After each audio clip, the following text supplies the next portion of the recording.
People think like, oh, this is just flat glass is much easier. No, for me, I've been tinting cars for 30 years and always struggle with flat glass. I've learned so much in 2 days that I couldn't believe it that I pull out 2 windows. I was like, damn, I really can do that. I'm excited for this, man.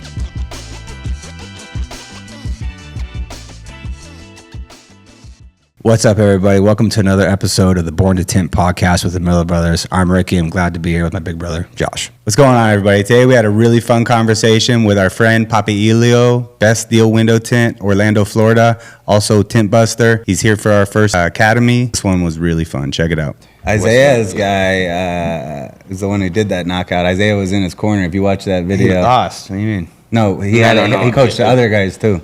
He coached some other. No, he coached everyone in blue. He was one of the blue. other guy that got dropped. Was well, Isaiah's El Perro lost, man. I was cheering up for El Perro. The ones you. Yeah. I mean, that one was going good, and then it's just that last hit, and then when he got up, and the thing is that champion he's undefeated right now. He hasn't lost a single fight. Who did he fight? Blackburn. Babyface. Blackburn. I mean, that guy. But you see his neck, it's like this big, dude. That guy kind of like, I don't know. He's just he's a little over the. I know that you're trying to sell yourself, and it's you lean into that. I think he leans a little too heavy into it for my personal liking. Yeah. Even when he's technically competing, it's the same thing, like just a little over the top. So I mean, I was definitely obviously rooting for Pedro to win, but it's like, I mean, he was at the last slap fight, the one I went to. Or power slap, not stuff like power slap. That was the other problem. I couldn't find it. I kept Googling slap fight, and then I finally hit. I was like, oh, it's power slap. Duh. But he was walking around with his belt at Isaiah's event, and just like he was kind of walking around with it and just like trying to hold it up. Like, it's like wearing a second place medal around at an event. Makes no sense. Really? But, that's how you're gonna start this? Yeah. Okay. It's just, I mean, it's, We're just talking, dude. I don't know what you're talking about. Okay. What are you I'm talking sure about? no one else will either. Yeah. Do I have to look somewhere? I have like three cameras. Nah, No. we're just talking, man. You look here. You look right here. Okay. Right here. So, how's the class been for you so far? Oh, it's been great. I mean, honestly, like I've learned so much in 2 days that I couldn't believe it that I pull out 2 windows in less than 15 minutes yesterday. I was like, damn, I really can do that. Oh, absolutely. Yeah. And then imagine if you're on a project where it's those same style windows over and over again, you're just going to get faster as you go. Yeah. And every project I feel is like that. Like if you're on one that's 20, 30, 40 panes, as the day goes, you get a rhythm going and you just keep repeating and you get faster. All right. And that's where we also went over too. That it was like, all right, that's 20 square feet. And like, all right, how much will we get for those windows? In regular film, about $400. Like, and then you get up to the higher end films. $400 in 15 minutes sounds pretty good.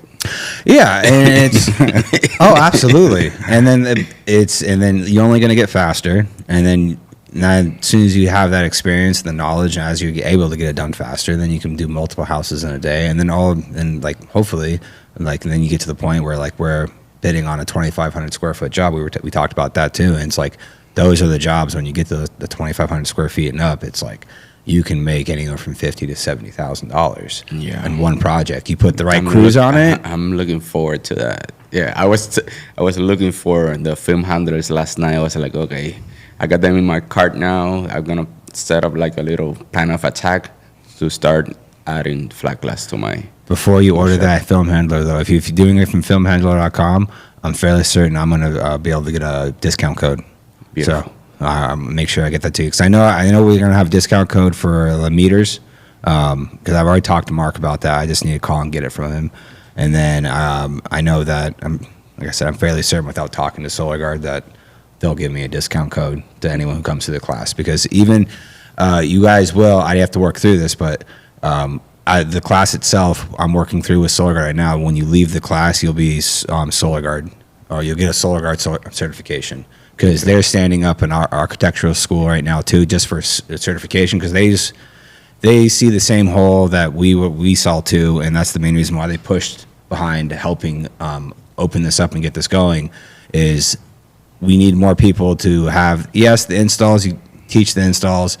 But flat glass install, it's the same process over and over again. You just have to get your reps on. As soon as you get the process down, you just have to start tinting the windows. Especially if you can already tint cars. Yeah. So, and it's the majority of dealers out there are focused on cars. And I think a lot of people are in the same position you're in, where once you're good at cars and that's your money maker, kind of have the fear of spending the time on flat glass. And especially if you don't have the knowledge, which I'm pretty sure that's where you're going with this. Yeah. And the next part is, the educational part of the type of glass, what type of film to put on. That's still a little meter. confusing, but I will search into it to learn more. I mean, you guys already gave me all the pointers and everything, and I saw the meters and everything that it's related to the meters. And I'll be honest, I'm still a little confused. I mean, with all the numbers and the paints and stuff, first 1, 2, 3, 4. But that's something with experience. It's like when I started in the auto tint world. I mean, I didn't know how to name the tools or what is this about with this car, what is difficult, what is not. So I'm pretty excited for this new venture. Yeah, and the cool thing is too is the way we're recording everything.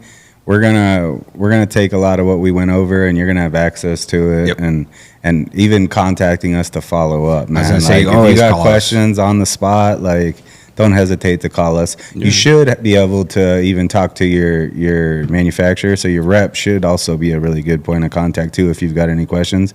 But anybody that comes through here is always going to have access to us, and if you've got questions on something, we'll be there to support you for sure. Yeah, and knowing Autobahn too, the beyond your rep, because your rep's what, Dave Dillinger? Right? Dave Dillinger, yes. Yeah. I can't call anyone there. Yeah, that's what I'm saying. Beyond, if it's something that Dave doesn't know, you can reach out to Brody there. I mean, any one of those guys, any one of those reps is extremely knowledgeable and is going to be able to help with any one of those questions. Yep. But yeah, our door is always open. If you ever have a question about the meter, a project, anything like that, don't hesitate. And then Mark even is really good, man. He's the best asset. Their products are the best quality on the market, and they're the most. If we have a question that we can't get an answer from our manufacturer, they're calling him, or we will. There's always an answer you can get from somebody pretty quickly. And you'll eventually get a hang for it. You're going to see the same thing over and over and over again, and occasionally come across something that's oh, what is this? Mm-hmm. I still have that. But wood from there. Yeah, just a weird coating on a commercial building where it's got dark glass or reflective glass, and the meter is given a weird reading. I've had that happen a couple times where I call Miguel, and he's like, all right, well, switch the meter setting to this and test it inside and outside, and he'll run me through the ways to test it a couple different ways and take pictures of it, send it to him. And if he can't give me a direct answer, he'll get a hold of Mark, or I guess at that point I could even too, but pretty quickly I'll have an answer to where it's okay, cool. Now I know and not only does that allow you to provide the right solution to the customer, but I'm totally transparent with the customer when I come across that. Most of the time it's commercial. And now they see that I'm not just guessing, and they probably have other people bidding that are just boom, we're just going to put this film on the inside because they know it's safe and it's comfortable. But I've actually gone through the process of talking to the manufacturer and got back an email that shows, okay, this is exactly what your window is. And if it's a big enough project, I don't even think it needs to be big, but they can even run they've got a software they can run different films through and what the end result will be. So if it's already tinted glass or it's whatever coating's on there, it'll show you what the end VLT will be after the film's applied and how much heat rejection you're actually going to get. And they can do multiple different films for you. So you can give them, 2 or 3 options and let them see with this film on this glass, this is what the actual result will be. I would be shocked if Autobahn, Hooper, if they don't have the same thing. Majority of the big manufacturers all have the same type, because when it comes to landing, say, a big commercial job, doing an energy audit on those commercial jobs, because then you can actually provide the property manager or the building owner with an exact analysis of you put this film on, it costs this much, you're going to get the return after 5 years, it's paid for, and then it's just money in your pocket afterwards. Yeah, I bet they have, but I mean, like I said, I'm just into auto right now. Yeah. This is going to be a new thing for me. And I'll be honest with you, I have tried it in the past, but I've never been able to pull out a super clean install like I did on these 2 days because of the pointers and the advice from you guys, and I really appreciate that. So now I feel excited and motivated to start doing more flat glass. Hell yeah, that's what I like to hear. That's like. That was one of the main. Yeah, that's like the purposes. best feedback I think I could hear. Yeah, because the honest, people think like, oh, this is just flat glass is much easier. No, for me, I've been tinting cars for 30 years and always struggle with flat glass. I mean, call me dumb, call me whatever you want, but I always struggle with flat glass. So, like I was telling you yesterday, in my house, I tinted my house like 4 or 5 years ago. And it looks like shit. when I see all these pegs, all the film peeling, I was like, yeah, it looks like a completely different person tinting my house. But I didn't have a clue. I mean, because I didn't know the trick from the corners and how to, point the alpha like you taught me and everything, and how to clean the frames and all of that little pointers that helped me get a cleaner install. I got it here, and I'm excited for this, man. It's the same as auto, man. Like, imagine all the little tips and tricks you know to make you as good as you are at cars that you've taken time to accumulate of coming across something that was a pain in the ass and having to figure it out. And like I did with PPF. When I started PPF 5-6 years ago, I didn't know nothing about PPF. So I started taking these different trainings. I went to Tingham. I went to Mike North, Philip Chan, and I got a little bit from everybody, and I built my own. I don't do PPF like all of them. I mean, but I have a little bit of everyone. Yeah. And I built my own because yes, I learn a lot here now, but I'm gonna practice on the field. What I like more. Why if I use this squeegee? What if I use this solution better? Mm-hmm. So and then what I do with PPF, I started mixing my tint techniques with PPF, and my PPF with the tint techniques, it's amazing because I already had the experience on the automotive tinting.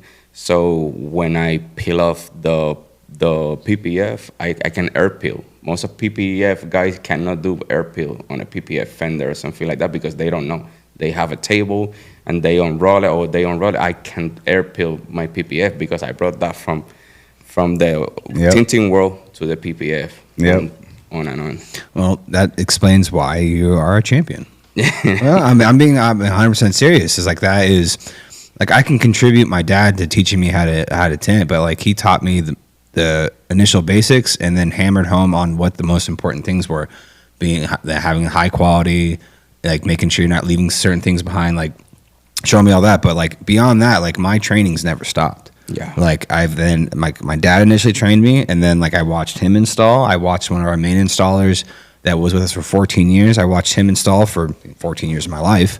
And then every other installer that has either come and go throughout our company, I've learned to pick something up. And then you throw in all the tint competitions. Yep. That was the big game changer because now I'm seeing all of the top installers and then looking through it in that lens is like, let me actually watch every single one of these guys as much as I can because they're going to do something that makes zero sense to me. And that's going to spark the curiosity of like, I'm going to try that. And then beyond that, go up to them and ask them the question of like, hey, how'd you do that? Why did you do that? And then you get those answers back, and then it's like, all right, I'm going to go tinker with this now and see what I can pull from it. Because, I mean, even when we were doing, like, when me and Josh were both showing kind of install when we, the first day, when he installed and I installed, the biggest thing to take away, like, if I'm saying do it like this, what I need to follow up while saying that is, at the end of the day, we're all getting to the same spot. This is how I do it to get there. That doesn't mean it's the only way to do it. Yep. There are tons of ways of doing it. But this is where I found my success, and this is why I found my success within this technique.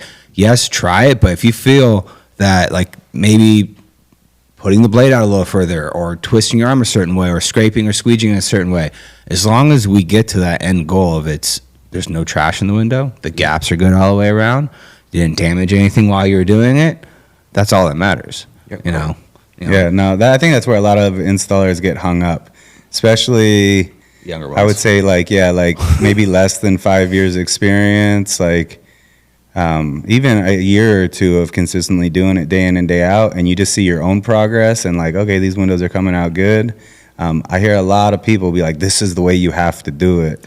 And it's like, there is no way you There's have to no do it. right The end or wrong. result, there's a quality standard that I think everybody should be trying to hold themselves to. That's the thing that matters the most. But it's an art, and there's a lot of variables. So there's going to be different ways to get to that outcome. There's going to be things that you're more comfortable with or he's more comfortable with that I'm not, that I'm more comfortable doing it a different way. Are we getting it done to the same standard in relatively the same amount of time? Like, because time does matter.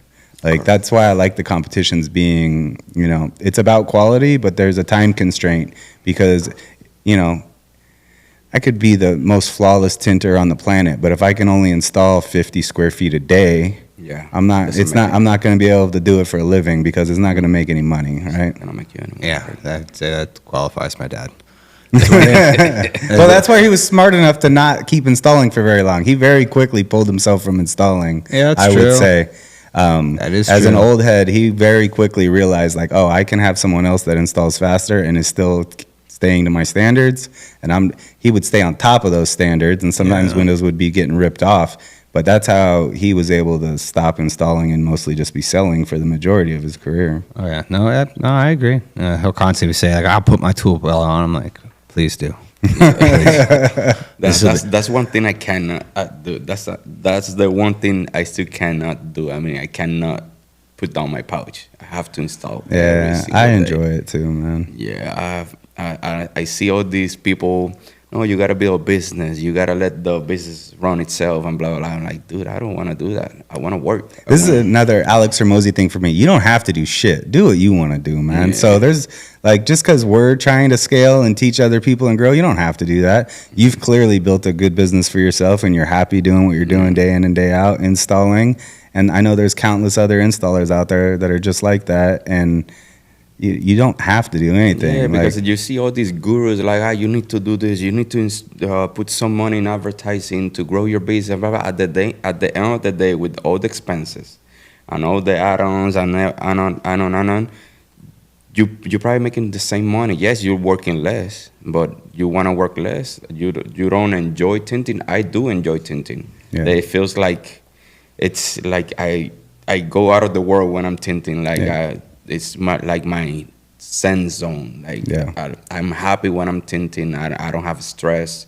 I enjoy what I do. I love what I do. So yeah, and that's the what you just said.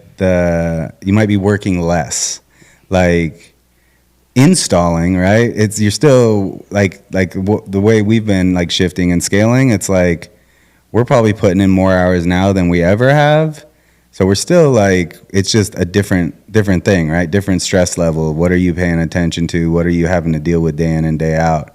If you're comfortable dealing with customers or selling or whatever, and you enjoy that, you're still working. I think that's where a lot of installers that work for companies get hung up on, like, oh, this dude's never here doing the installs. He's not doing anything. It's like, it's just, grass is always greener on the other side. But it's like, I'm the same way, man. If we didn't have the vision to try to grow this and make it bigger and have like a bigger impact on our family and everything we're trying to do, great. I would. Don't get me wrong, this but is I would great. totally be happy on just installing every day. Yeah, like, I've this thought is- about it several times. Like, if I didn't have older kids that were in high school and I could be off like tint nomading it and just traveling around the country and being an installer doing subcontract work, that actually sounds amazing to me. That would be fun. I don't know if I want to be subcontract like that. I like to own my time. Yeah. Like, I want to take this off, this Well, day off, this weekend yeah. off, or I don't want to work. So Yeah. I just close my day and stay home. Yeah. I rest. Yeah. Yeah, no, it's I've had that discussion with my wife because it's like, could I go subcontract, or like, at least over the past couple of years? Probably now I've definitely slowed down a bit with installing, but like say my early 30s, I probably could have been making double the amount of money that I was making. But that means I'm away from my family for 5 to 6 days at a time. I come back for a day or two maybe, and then you could put in like maybe like 8 hard months of that, and then you get to take 4 months off. But that you can only do that for so long, and then your body is going to be like, no, because I mean the flying, the driving, and just that nomadic life. But there are still plenty of days where it's like, can I have like a 400 square foot house, a job? Let me just go tint this house for the day, and I don't got to worry about anything. I got to do the plan. I got to do the phone calls. I got to deal with something with a customer. Either something got broken, or it's working on the next thing that we're trying to implement, like our SOPs, our standard of operations. It's like, because we'll have something pop up and like, all right, so what went wrong here? All right, this is what we're going to implement now. And it's like dealing with all that stuff. Like, yeah, no, there's still plenty of days. I do enjoy what I do now. It's where I've gotten really lucky in my career. When I first started tinting, it was just I wanted to make money. I wanted to buy a motorcycle, a dirt bike. My dad said, sure, go to work. If you want it, go earn the money, and then we'll go buy it. And it's your bike. And then I realized getting into that, I was like, all right, I'm pretty good at this. Like, I actually like and enjoy doing this. And then, like, legitimately out of high school, I realized, like, all right, I feel like I am really good at this, and I actually enjoy doing it. Like, I got very lucky that I love what I do. And now stepping into the seat that I'm in now, where it's like I don't hardly ever install anymore. It's more just strict business side of it. And that was, kind of a scary jump too. It's like, am I going to enjoy doing it? And I do thoroughly enjoy doing what I do now, but I do miss the installing sometimes. I mean, that's where I guess me talking about like stepping away from the competitions, and it's like everyone's like, no, you can't do that. Maybe that is my one little thing that I maybe won't give up, because that is my last hold on when it comes to installing. Is like, all right, I'm going to compete until like it literally. You should not. And training too. Well, the training, that's the other thing. That was the other plus side to the training too, because now I still get to get hands on with training, and that's even growing my installation too. Because like, I'm like, I know I can tint. It's now, can I pass that along to somebody? And if I'm able to articulate and actually pass that along to somebody, I might notice things within my own installs. It's like, wow, I should have been doing it like this the entire time, or just watching someone cut while they're learning and realizing like, damn, that's not a bad idea. So now I get to improve my install at the same time, selfishly, and then also get hands-on. But definitely competing in the training is definitely, I say, would fill that cup of getting hands-on with the film, because I still thoroughly enjoy installing. Same thing, like if I have a PPF where it's like, either I want to bring an extra car or something, and it's like too good of a job to where it's like, all right, I'll take 3 hours out of my day and I'll go do this, because it's also, that's like my therapy session. Yeah. It's I get to go. That's how I feel. Yeah. I get to put my pouch on and go do my thing. Like, even with like certain jobs where if I have to go out to a customer's house and replacing a couple windows, things went wrong. And it's just like the flow of the house jobs. I don't want to stop it up with the guys. I'll just go replace these 4 windows. Like, that's a nice little, like, all right, I got a nice little 2 hours where I'm in a customer's home. I can't be bugged with anything because I have to do the task in front of me.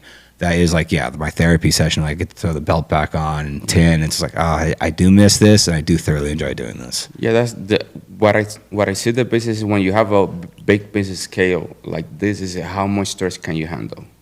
I'm not good at handling stress. That's why I like to keep it simple. Yeah. Like just me and 2 helpers. I have my media guy, that is my son, that helps me a lot. And I have my brother that helps me with installations, and I like to keep it simple. Yes, I used to have 2 stores back in Puerto Rico, but my stress was all off the roof. And at a point when I moved here, I tried to scale my business again, and then my stress hit. I got an autoimmune condition from stress. I almost died, and it was right there when I said, you know what, I just gonna keep it simple. Small, I make my money, and I keep living with no stress, because I mean, honestly, I couldn't handle the stress of a big operation. That's why I just decided to stay small and run it simple. Yeah, no, I totally get that. That's where we've been very fortunate. The fact that We get to share the stress. Yeah. Between him and my sister, all 3 of us, we all get to share the stress together. So, because I couldn't imagine not having the team I have, like not having sales. I know I don't have to worry about it. Like, I give 0 thought in the world about him going out to do sales. Like, I have 0 stress about that at all. When it comes to technically the bookkeeping, the marketing, and like keeping a thumb on our budget and spending money and stuff, like I do worry about it. But if I can just call my sister and say, hey, I think we should do this. It's going to cost this much. Can we do it? She says yes. Awesome. She says no. We might further the conversation a little bit. I'm like, okay, cool. And it's like, you tell me yes or no. I know you. If I'm coming to you with this, like there's a meaning behind it. Like, I think this will be very valuable. But if I can't technically convince you, if you don't think the value is there, I'm totally fine with it. We can go ahead and put a pin in this. we'll circle back to a point where it's all right. Now are we at a point that we can now spend this money to either expand something or grow something or add another tool to the toolbox for either any of the departments? And then it's like, all right, we can do this now. And it's like being able to not worry about those things and trust the fact that I know the two people sitting in those seats. Like I don't have to question any intention or anything. We're all on the same page with that stuff. Definitely helps when growing and scaling. Because if it was just me, and then yes, I still would have other coworkers or other employees that I would still want to trust, but like, how much more am I going to be able to trust someone than the two people that I've known my entire life? So I've gotten very lucky with that, with the team around me that we're able to do that, and then share that stress burden. Because I don't know how my dad did it. Like it blows my mind sometimes. Like mom too. Well, yeah, okay. Well, yes. She gets mad every time I forget to mention her. Yes, with my That mom. was how he was able to do it. Well, that's that's That's how a I good did too. point. I relied on my wife all the time. And She helped me a lot, but then she got her degree and her master, and now she's doing her own stuff. So I didn't want to take it away from her. Like, if you want to do this, you just go ahead and do it. But at the beginning, she helped me build my business. So that was fortunate that I have her. But now that I'm on my own, it's just like I say, I just want to be stress-free. Sometimes I get a bunch of calls at a time. I just put the phone do not disturb because I don't want the customer bothering me while I'm working. So that's something that I need to find out how to work So with. we gotta talk after this too. I mean, we talk a little bit right now. We gotta get you together rewired, because we're working on right now. It's in the process of being deployed right now.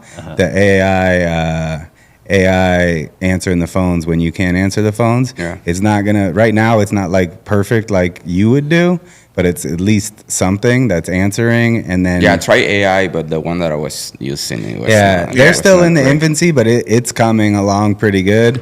Where if you have the right systems in place and CRMs and you get it developed, and the cool thing with Rewired is they're developing it right now to then be able to offer it to like everybody. We're kind of getting to do the beta test on it, but there's gonna be stuff that's gonna be kind of available almost right out the box here soon, where for a relatively small investment compared to another person on payroll, you're going to be able to at least have that phone answered. It's going to transcribe the conversation, give you a quality score on how good that lead is, and when you're done with your PPF install, you're going to be able to respond to that and handle it on your own time rather than. So I think it's going to be actually hugely beneficial to smaller operations. That's just like owner-operator, probably even just as much, if not more, than the way we're going to use it. Oh yeah, I would, because now like when say instead of the phone just ringing to say voicemail, then at least it picks up and it's letting in. You can set that standard with your customers too. Like that's going to qualify your lead. If they're willing to give all the information and they're going to wait for you to call back, the people that do wait, they want to use you. They're going to use you. They're going to be patient enough to wait. The person who's going to get pissed off that you didn't answer your phone right then, and they're going to be high stress. Around. Yeah, they're shopping, and to be honest, when it comes down to it, it's like that you weren't my customer. Yep. Like this is how I operate. If you're not okay with the way I operate, I'm good. Like you don't have to win every phone call. You win the ones that you want to win. You want to work with the customers that you want to work with. Just like they're going to use the companies that they want to work with. It goes both ways. Yes, the customer's always right. When that whole business mentality, but at the same time, as much as you're qualifying me, I'm qualifying you too. Yep. Like I'm not just like you tell me jump and I just jump, and like yes, I'm here to provide the best customer service humanly possible. But when you start asking or demanding things that it's like, all right, you're going a little too far. Like just what, best for both parties. I think that we're just not the company that fits for you. Thank you for the for the time of trying, but we're good. And you got to be okay with that person just walking away, which obviously you've 100% come to peace with. The fact that it's like, no, I have my work right now. You're gonna wait for me, which that's my eyes a beautiful spot to be in. Because that's like you are either gonna leave a voicemail and I will get back to you. That happens when you build a brand like this. I mean, like mine. I mean, I built my name, my brand. Yes, I'm a small operation, but everybody in Orlando knows who I am and wanted to tint with me. So you either wait or not wait? I mean, you want to go somewhere else and run the chance to get your tint screw, or you want to wait work with Papi and get it right done the first time? Yeah, it goes back to that like triangle: quality, time, and cost, right? Yeah. Like if they know that they want quality, it's gonna either cost more or Take a lot longer. Yeah, take a lot longer, and it's like you can't have all three. Not all three. Yes, I do have customers that been with me since I beginning, since I started. So those customers have better pricing than the newer customers because they've been supporting me for years. I mean, and I always appreciate those long time relationship with those old customers. Yes, they're gonna have a deal. I wanna work better with them because they've been supporting my business. But you're a new customer that wanna put like you say, you wanna make your own rules. No, that's not gonna happen. This is the way I treat my business. This is how I work. I work stress free. I need my time, and this is my schedule. You wanna go with me? Just go book your appointment online, put the deposit in, and I'll take care of your car. You won't have any issues after that. Oh, I love that. Yeah. So, this upcoming WFCT, how excited are you to compete after going champ status at WFR? Yeah, I don't know, man, because this Chris Brooks, I don't know if he's gonna let me pass to the finals, dude. No, but honestly, I'm excited. I feel way more confident this year, and yes, I did couple stuff wrong last year. I got the DQ. They did not disclose why they DQ me. I have an idea. I was coaching some of my friends. They were in the meeting that was established that it was not supposed to be done, and I did coach them, and I feel like that's why I got DQ. So this year I told my friends there's no coaching. There's no coaching. I won't be saying anything from the grades. I just gonna stay quiet, or I just gonna go there, compete, do my round, and move back to my hotel. So I feel like I have a very good chance. I have a very good chance. I've been working, like I said, been working by myself. It's just me and my brother now. My brother got surgery recently, so right now it's just me tinting, doing all the work, and I'm gonna be like this like for a month and a half, and that's gonna benefit me on the competition because right now I'm getting super fast, super clean when I'm doing install. And I feel like that's the best thing that happened right now at this moment when we're just 60 days away from the competition. That's gonna be a super beneficial for me at the competition time.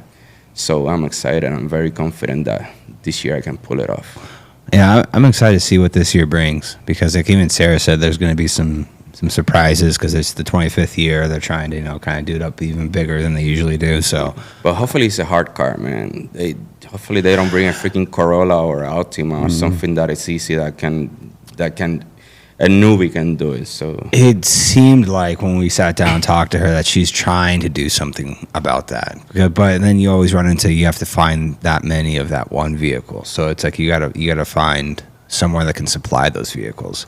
You know, I would be completely fine with just throwing a bunch of random, like if as long as like you can get the judges to agree on the difficulty of certain vehicles, like it doesn't have to be all the same vehicle. I mean, yes, in a perfect world, sure.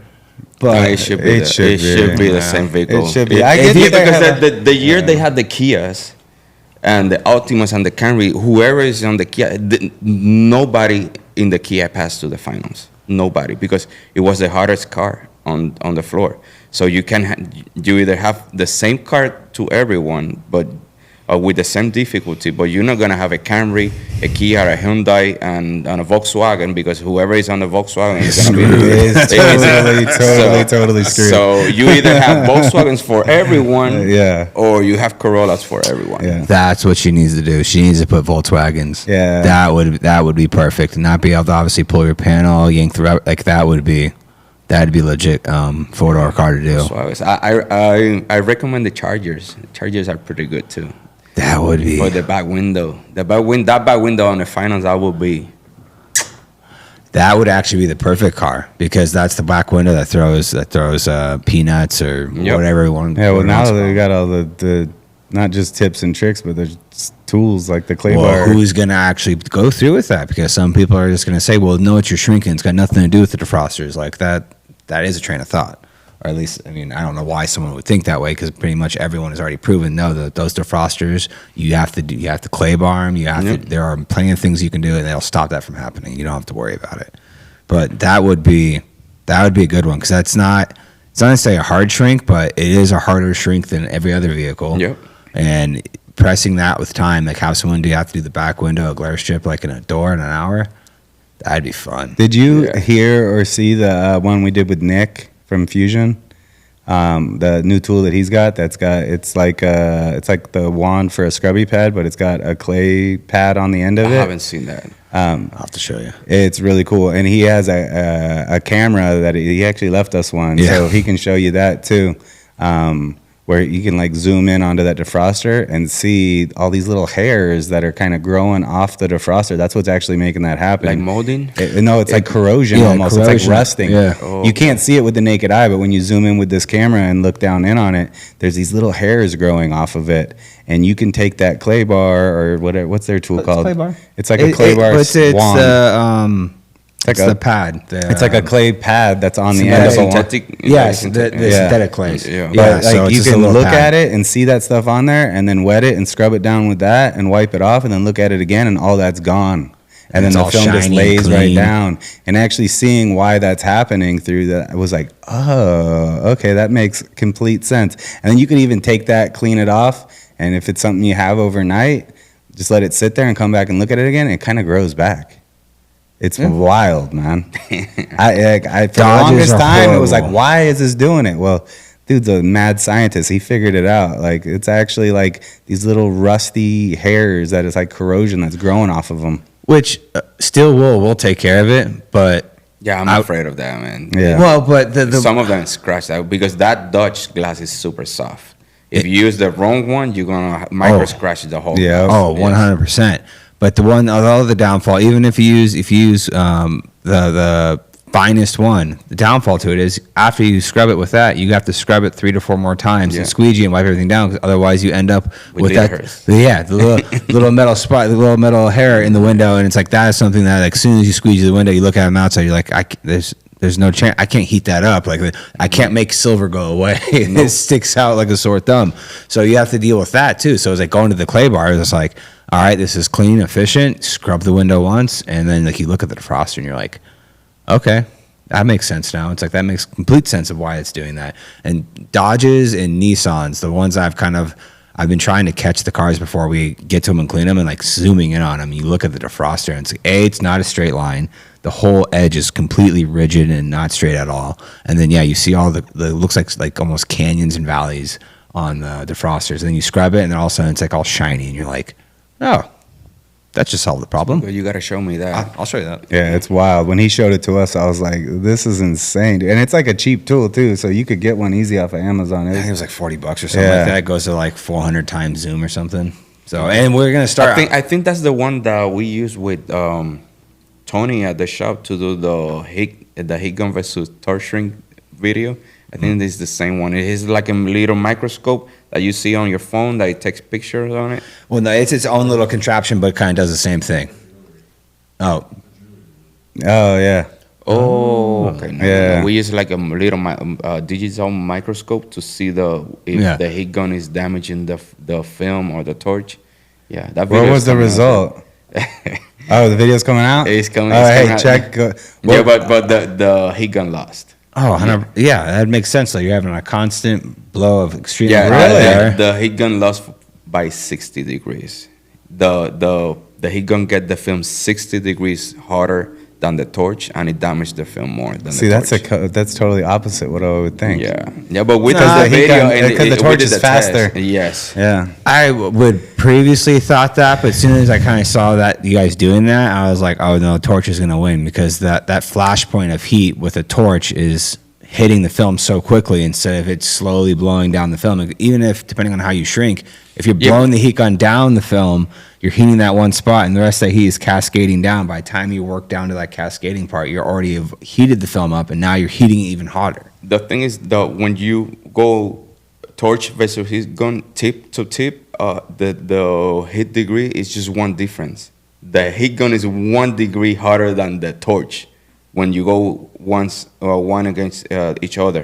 But when you're using in real life is when you see the difference, the real difference, that the heat gun really gets the film hotter than the torch, because you're blowing more air with the torch and you're going faster.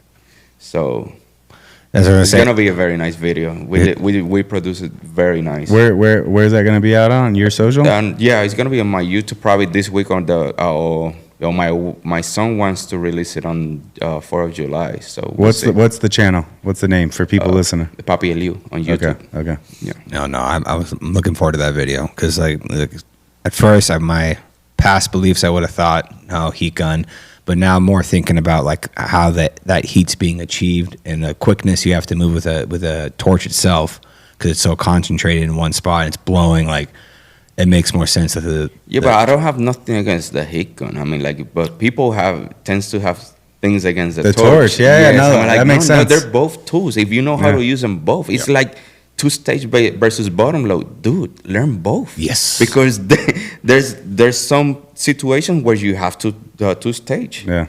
If you don't know how to do it or you do it wrong, you're going to mess it up. I mean, I didn't know how to do bottom load. I become a bottom loader probably 3, 4, 5 years ago, and I still using both. I mean, like, I don't ditch the two-stage because I learned bottom load. No, and now I have both the installations on my 100%. arsenal. So just use it both. It's like the same with the torch and the heat gun. Learn both. I mean, little by little. Now they have different tips for the torch. When the torch is more like a heat gun with instead of the open flame all the time. I have both tips. I have the open flame and I have the airflow. So sometimes when I'm doing touch-up, I use the airflow because it's more like a heat gun. And when it's time to shrink a back window easy, I use the open flame. You need to learn these different tools because they're gonna help you in a different way to achieve your to achieve your work faster. I mean, and that's the thing. When you work by yourself and you use a single operation, time is money. You do it faster, you get more money faster. Yeah. No, that's I love that, man. I love the fact how much educational stuff you do put out there, because I know for me, for the longest time, it would have been totally counter to that. I kind of steered away from using the torch as much for the exact. I thought it was the opposite.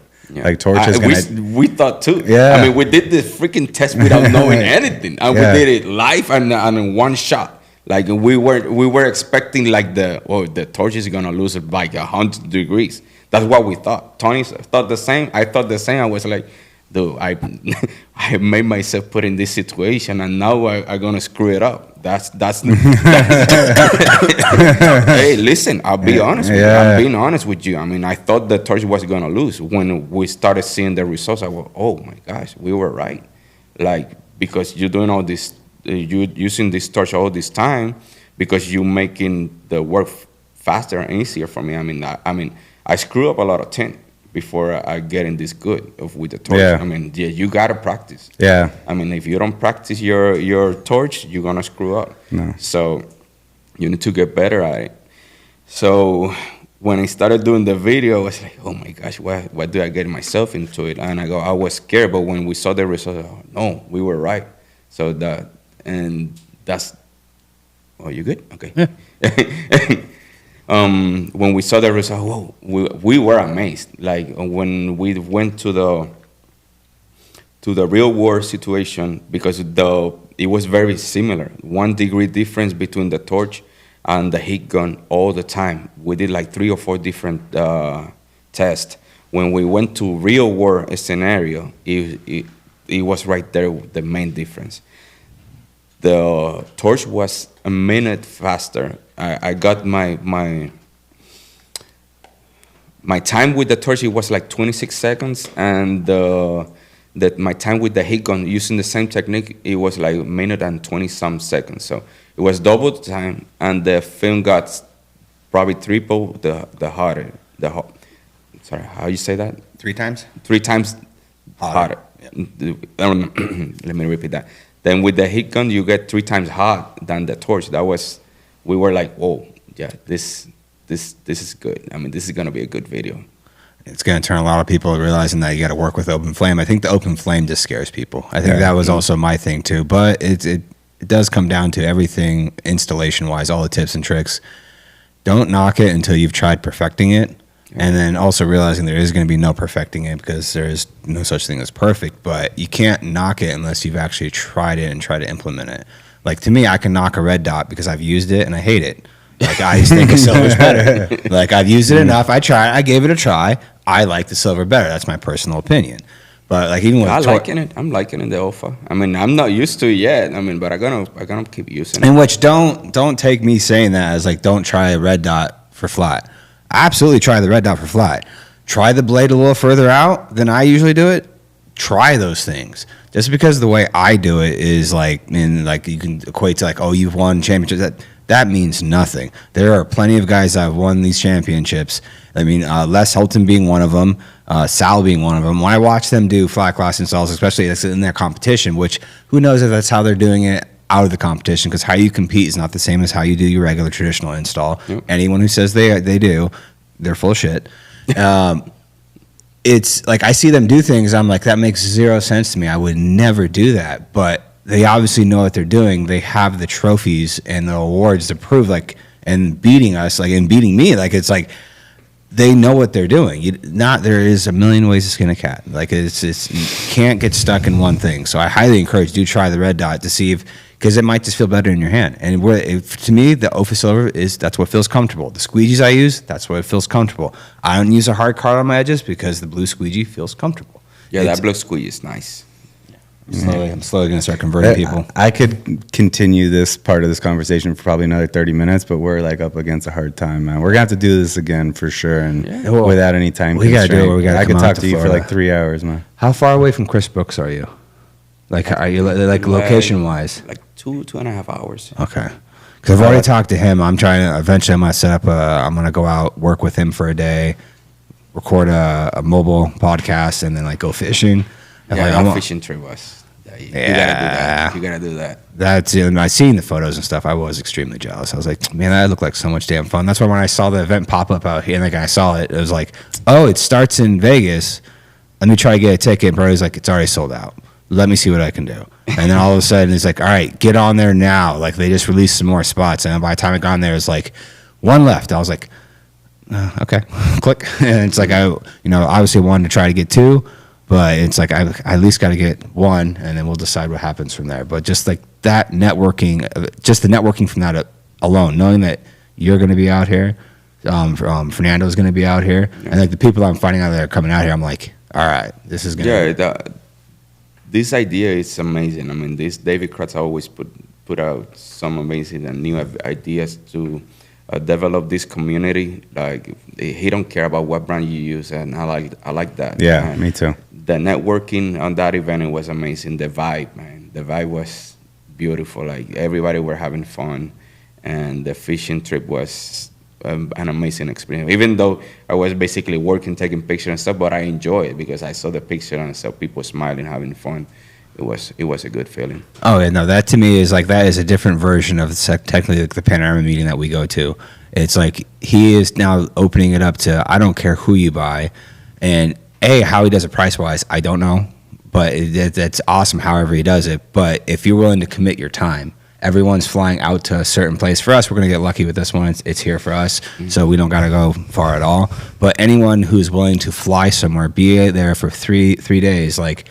Everyone's there with the same purpose. They're there to learn, grow, have that vibe, and it's like I'm actually really looking forward to the event for that sole reason. That's one of the main reasons I like going to any of the competitions is for that. Well, it's very different than the competition because basically, yes, it was a little tinting talk, but it was mostly about things in life. Like, how's the family? It was like separating the event just for business and friends and family. It's a friends and family event. I like that. That was nice. Amazing. No, you definitely need that. So yeah, we'll wrap this one up. We're obviously gonna do it again. You'll probably be the next time I call. You'll be the first person to be on 3 times.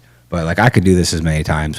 Anytime we get an opportunity where I know you're close, technically you're gonna be out here at the end of July. Yeah. if we can coordinate it at some point. Because I know I've already talked to Fernando. Fernando reached out, and I was like, dude, absolutely, I can sit down and I want to sit down and have a conversation. Like, I've been trying to find a time to do it to where we're all in the same, any of the events. That's where I'm trying Fernando is a great installer. I can't wait to talk to him. Like, it's like, dude, of course you're welcome to come on. Like, sit down with the Ironman. Absolutely. So his mentality is something that you want to mimic. Oh, absolutely. Like his mentality on winning and being perseverant. Like, I want to achieve this, and I want to try to get this goal. And his mentality is very nice. Push the limits, baby. Yeah, pushing the limits. Correct. Where can people find you? What are your handles? Papi Eliu, everywhere. Facebook, Instagram, YouTube, Papi Eliu. Give him a follow. Check him out, guys. Wealth of knowledge, putting out tons of content. I absolutely would give it a follow, and you're going to, if you don't learn something, I'll be shocked. So, Yep. Dude, until next time. Thank you, man. Thanks really for having appreciate me, it, man. sir. All right.